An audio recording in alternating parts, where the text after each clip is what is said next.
Hi everybody. I decided that I was here at the school anyway to pick up some things that I needed to get, and of course, because of the coronavirus, the entire building is locked down. I hope you guys are doing well at home.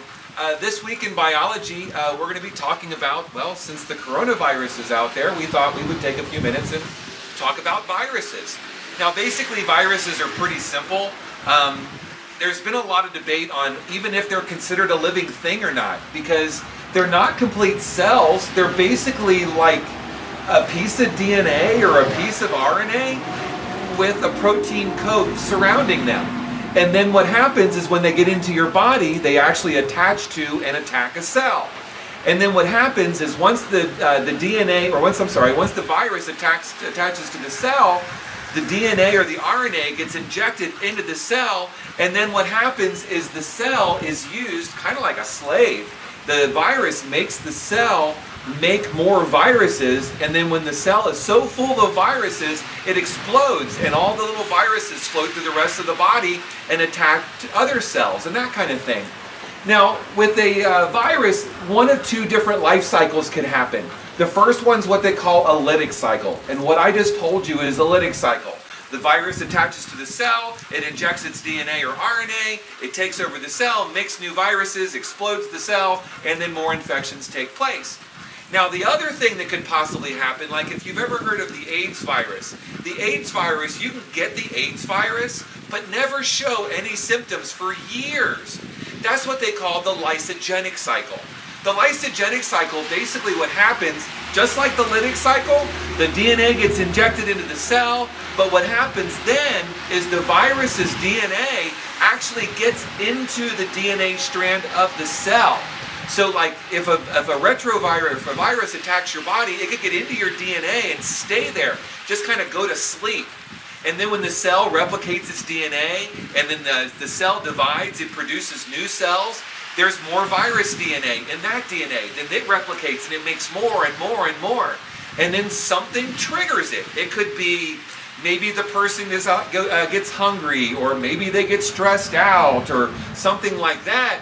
And then when that trigger happens, then the virus wakes up and it starts taking over the cells, and all of those cells that have the viral DNA in it all start producing viruses, and it takes over the body that way. So there's the two different ways that you can actually have a viral infection. There's the lytic cycle, attack now, or the lysogenic, attack later.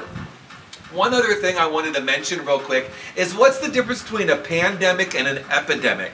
Real quick, it's really simple. It's all about how big of a wide scale it is. If it's an epidemic, it's localized. It's in one particular city, one region, one area, something like that. And the spread is pretty quick. Now, for a pandemic is when it starts to spread out over larger regions and even around the globe. If you had one country that had the coronavirus, it'd be an epidemic. Now that it's spread through all the different countries and all around the world, it's absolutely a pandemic. All right, now I got a few little things I wanted to talk about with the game that you have this week. So give me just a second. All right, now I'm in front of my computer, and I wanted to introduce you guys to what we're going to be doing this week for our assignment in biology class. Instead of doing the gizmo this week, we decided that we wanted to change it up, and we have an online board game for you guys to work on instead. It's a little bit different, something to kind of mix it up a little bit, keep it poppin' fresh, you know. So here's what the board game will look like when you log in. It has all these little check marks that I have here. I've been through them, and I've already completed all of them, so I've gotten my check marks on each of the games. But each of these little place markers is a game or some sort of an activity for you guys to work on. You'll start here, and you'll click on that, and then you have to complete that one, get a check mark before you can go on to the next one. The Learn one, there is a video in there that has some overview of what kind of things you're going to be seeing as you go around the board. There's also an entry ticket, so work through that and make sure you go all the way to the end. When you go in, there is, you notice I'm just kind of messing around with this just to get through it, of course. But to go from slide to slide, you have the little arrow key that's over on the side there. And then you can move on to the next one. See, there's the video and that kind of stuff. Okay? Once you get that completed, you'll get your check mark. Then you go on to the next place. There's 4 corners, the yellow ones, the brown ones, the red ones, and the black ones. The black ones you should finish last. Okay? So make sure you go through the other ones before you get to the black ones. Your first one, when you go to each of the corners, except for the black ones, of course, it's like a review of over everything. The first place marker are the flashcards. When you click on that, it's just basically the terms that you're going to be using for that corner of the board. So my first corner, the yellow corner, is going to use these terms here. You just click on the flashcard, it flips you over. You can see the picture, the definition that goes with it, off to the next flashcard, just like that too. If you need to, there's a little speaker up here that will read it to you. Nucleic acid core. Okay, so it sounds like a robot, but that's it. Okay, so you can learn the terms that you're going to need there. And then there's the challenges. The first one is jigsaw. This one's a jigsaw puzzle. It takes one of the pictures from the terms that are in this corner, and it creates a jigsaw puzzle for you. And all you got to do is just take a few minutes and put it together. See, there we go. I think it's 3 by 3 or 3 by 4 or something like that. Oh, that doesn't go there. I'm trying to force it into its place. There's that. There we go. That goes over here in this corner. There's that one. There's that. There's that. Oh, all right. So I don't think I need to put the whole jigsaw puzzle together for you. I think you get the idea behind a jigsaw puzzle. So that's this one. The next one is the memory game, and it's just a memory game. You click on a card, it flips it over. If you click on it again, it hides it again until you can actually find a match. Oops, I should have been paying attention.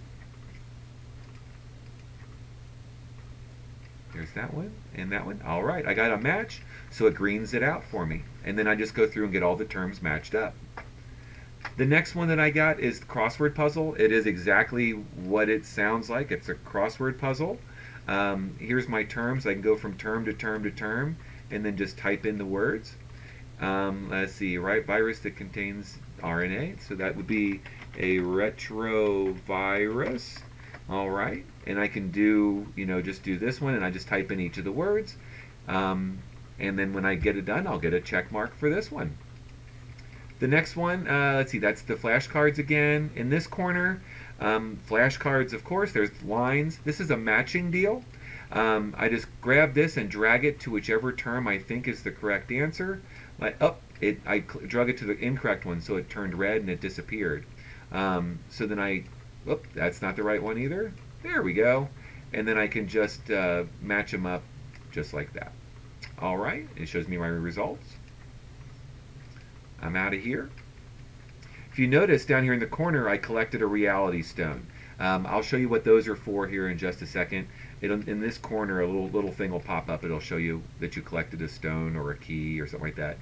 There's flashcards, there's lines, memory, same thing, rockets. This is just like a hangman. The picture in the background is a hint. Okay? So you can see the picture that's in the background, and that's a hint to what the term is that's scrambled right here. And then all I gotta do is just pick the letters. All right, cool. Oh, there is no K, so I lost one of my rockets. Oh, there's no P, I lost one of my rockets. And you want to get the word guessed before you actually get all the rockets gone. When you're finished with the first word, you can move on to the next word by clicking the next right here. And then you get through all the words, you'll get your check mark. Let's see, flashcards again, crossword puzzle, memory. The maze is a little bit tricky. On one side, these cards over here have the terms. These cards over here have the definitions. And what you have to do is you have to match the card with the definition using their symbols. Okay, let me show you what I mean by that. Okay, here in this first term card, epidemic, I have a car. If I click on it, it highlights the car that's on the maze screen. Now, what term or what definition goes with epidemic? It would be this one right here. And it's the one with the truck, the black truck. So what I have to do is I have to get the blue car from epidemic to the black truck for the term. So I just drag it, and it just kind of follows your mouse. Just drag it down to, oops, the correct definition. Long way. There we go. And it disappears. I can also select the, let's say I want to, let's see, this one is per pandemic. So here it's the airplane and it's the bus. So I can click on this one and I can move the airplane either. So it doesn't matter if you select the term or the definition, you can drag whichever icon it happens to be. Okay? And when you get all of them matched up, you'll get your check mark. All right? So all you gotta do is just click on the card, it highlights your piece, and then drag it to the definition or to the term that matches with it. All right? Awesome. Down here in the corner, this last corner, this is the end. The word wheel works just like the Rockets does, except it's a Wheel of Fortune thing. Once again, the picture in the background tells you gives you a hint as to what the term is that you're trying to guess. So I'll spin it. 25 points. So I get 25 points if I select the correct letter. Let's see, a P. Oop, no P there. Let's see, L. No L. All right, and then let's see, there's an O. There's an O, I got my points, okay? And I would get through that and I would get all the words, and there's the next button to go to the next term. Memory once again, maze once again. The finale, this is where those keys that you were collecting, or the stones and stuff. What you'll do is click on the lock, and then it'll say right here, find the time stone. In your drop down box, you'll click time stone, and then click close, and it'll give you your check mark. All right, and then just forward to the next screen as well. Have fun. I hope you enjoy that, and good luck.